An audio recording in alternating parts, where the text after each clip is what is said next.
Assalamualaikum warahmatullahi wabarakatuh. Perkenalkan, nama saya Antre Syaduba Juliandari dengan NIM 1909526. Pada pertemuan kali ini, kelompok kami akan membahas materi tentang pengertian dan fungsi kelas di dalam pembinaan disiplin peserta didik. Kemudian, saya akan menjelaskan tentang pengertian kelas dan syarat-syarat yang menggambarkan sebagai kelas yang baik dan menyenangkan. Kelas adalah lingkungan sosial bagi anak atau siswa di mana di dalam kelas terjadi proses interaksi baik siswa dengan siswa maupun siswa dengan guru. Lalu, di dalam kelas juga terjadi kontak secara fisik di mana siswa akan berhubungan dengan segala fasilitas yang ada di dalam ruangan kelas. Selanjutnya, kelas memiliki pengaruh yang besar bagi psikologis anak dan guru. Di dalam kondisi ruangan belajar dapat mempengaruhi kualitas pembelajaran yang dibangun oleh siswa dan gurunya. Adapun syarat-syarat yang menggambarkan sebagai kelas yang baik dan menyenangkan, yaitu yang pertama, kelas itu harus rapi, sehat, bersih, dan tidak lembab. Lalu yang kedua, kelas harus memiliki atau memperoleh cukup cahaya yang menerangi kelas. Lalu yang ketiga, sirkulasi udara dari luar maupun dari dalam kelas harus cukup. Kemudian yang keempat, perabotan di dalam kelas harus dengan keadaan baik, cukup jumlahnya, dan ditata dengan rapi. Dan yang terakhir, jumlah siswa tidak melebihi dari 40 orang. Sekian dari pemaparan materi yang telah saya jelaskan.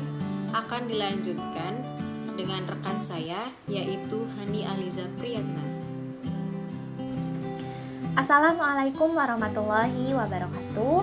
Perkenalkan, nama saya Hani Aliza Priyatna, NIM 1908396. Di sini saya akan melanjutkan presentasi dari teman saya meliputi kelas yang nyaman dan juga aspek-aspek apa yang perlu diperhatikan dalam penataan ruangan kelas.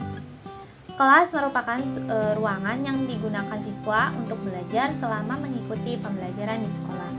Tentunya perlu ada kenyamanan dalam ruangan kelas ini agar siswa bisa mengikuti pembelajaran dengan konsentrasi. Nah, kelas yang nyaman ini meliputi dua aspek yang perlu diperhatikan, yaitu yang pertama dilihat dari penataan ruangan kelas dan yang kedua penataan perabot kelas. Yang pertama, penataan ruangan kelas. Tentunya karena kelas merupakan tempat belajar siswa, perlu ada kenyamanan dalam penataan ruangan kelas ini dengan menjunjung asas keamanan dan juga keindahan atau estetika dalam penataan ruangan kelas ini. Misalkan penataan atau peletakan meja guru yang diletakkan di tengah-tengah kelas atau berada di depan dan di tengah-tengah papan tulis. Itu tentu akan mengganggu kenyamanan siswa saat pembelajaran karena papan tulis tidak bisa terlihat dengan baik dan siswa akan fokus kepada aktivitas yang guru lakukan saat berada di meja guru. Maka dari itu, meja tersebut alangkah baiknya disimpan di samping atau di sebelah kanan atau kiri papan tulis agar siswa tidak terganggu dengan aktivitas guru di meja guru tersebut. Nah, yang kedua yaitu penataan perabot kelas. Perabot kelas ini meliputi alat-alat kebersihan, ditata sedemikian rupa, senyaman mungkin dan serapi mungkin agar tidak mengganggu pembelajaran siswa. Perabotan kelas atau alat kebersihan ini alangkah lebih baiknya disimpan di sudut-sudut belakang ruang kelas dan ditata serapi mungkin dengan misalkan ember disusun dengan rapi, lalu sapu dan juga alat pel digantung dengan rapi. Hal tersebut agar siswa nyaman dan tidak terganggu karena adanya perabotan kelas yang berserakan di mana saja. Yang selanjutnya yaitu prasyarat dalam mengembangkan perancangan sarana fisik dan perlengkapan kelas yang tergantung pada 4 faktor. Yang pertama, aspek atau faktor fungsional. Faktor atau aspek fungsional ini dilihat dari beberapa poin, yaitu kesesuaian dengan kebutuhan ruangan, memperhatikan norma kenyamanan dan tata letak bangunan dari pandangan arsitektur dan kaidah internasional mengenai suatu bangunan, serta terhindar dari kebisingan karena pembelajaran tentunya perlu membutuhkan ketenangan di sekitar kelasnya. Aspek fungsional ini lebih condong atau berfokus pada tata letak bangunan yang memang tidak menyalahi lingkungan masyarakat, agar kelas ini bisa menjadi tempat yang nyaman tentunya dan tidak mengganggu serta tidak mengganggu lingkungan sekitar juga karena adanya sekolah atau ruangan kelas ini. Nah, yang selanjutnya yaitu aspek konstruksi. Nah, aspek ini memperhatikan mengenai pemanfaatan bahan yang digunakan untuk bangunan ruangan kelas itu sendiri, di mana ruangan kelas itu memanfaatkan bahan-bahan lokal yang dapat digunakan atau ditangani oleh pekerja-pekerja lokal, serta memenuhi tuntutan kekhasan bangunan lokal dan dapat digabungkan dengan bahan modern untuk memenuhi kebutuhan jangka panjang, memenuhi tuntutan kekhasan bangunan lokal dan dapat digabungkan dengan bahan modern untuk memenuhi kebutuhan jangka panjang dan pemeliharaan atau perawatan bangunan itu sendiri. Selain itu pula, ruangan kelas yang dibangun ini dibangun dengan metode dan juga bahan yang tidak merusak lingkungan. Jika tadi aspek fungsional lebih ke tata letaknya, sedangkan aspek konstruksi ini lebih ke bahan-bahan yang digunakan untuk pembuatan ruangan kelas ini. Yang ketiga yaitu aspek estetika atau aspek keindahan. Jika tadi aspek fungsional lebih ke tata letak, lalu konstruksi lebih ke bahan yang digunakan untuk membuat ruangan kelas ini sendiri, selanjutnya aspek estetika ini condong kepada keindahan dan juga kenyamanan ruangan kelas yang bisa bermanfaat baik bagi siswa maupun bagi masyarakat sekitar agar mampu menarik perhatian bagi siswa dan juga masyarakat, tentunya bisa membuat siswa lebih semangat lagi dalam mengikuti pembelajaran.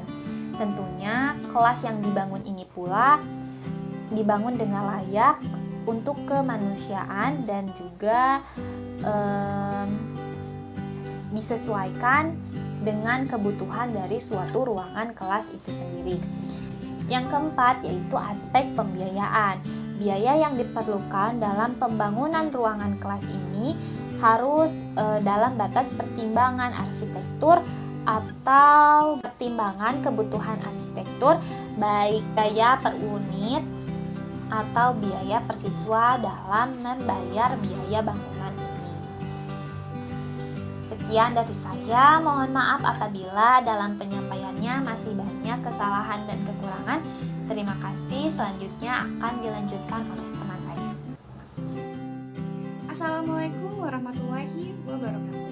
Perkenalkan sebelumnya, nama saya Hera Fidelia dengan NIM 1908387. Pada kesempatan kali ini, saya akan menjelaskan tentang apa itu fungsi kelas. Sebelumnya, adanya kelas adalah untuk membedakan tiap tingkatan pencapaian pembelajaran.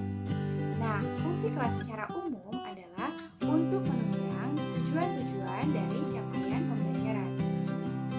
Secara ruang ataupun tempat, kelas adalah berfungsi sebagai satu tempat berlangsungnya KBM. Di dalam kelas, pada saat KBM akan adanya interaksi dari siswa dan guru. Nah, di sanalah akan terjadinya transfer knowledge atau transfer ilmu pengetahuan, di mana interaksi anak dan guru terjalin di dalam kelas.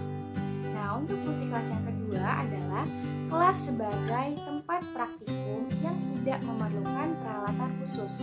Jadi, praktik-praktik yang biasanya terjadi di dalam kelas adalah berasal dari alat-alat yang dibawa oleh siswa itu sendiri ataupun guru. Tidak memakai alat peraga karena biasanya akan dialihkan kepada ruangan khusus sebagai ruang praktik kelas atau laboratorium.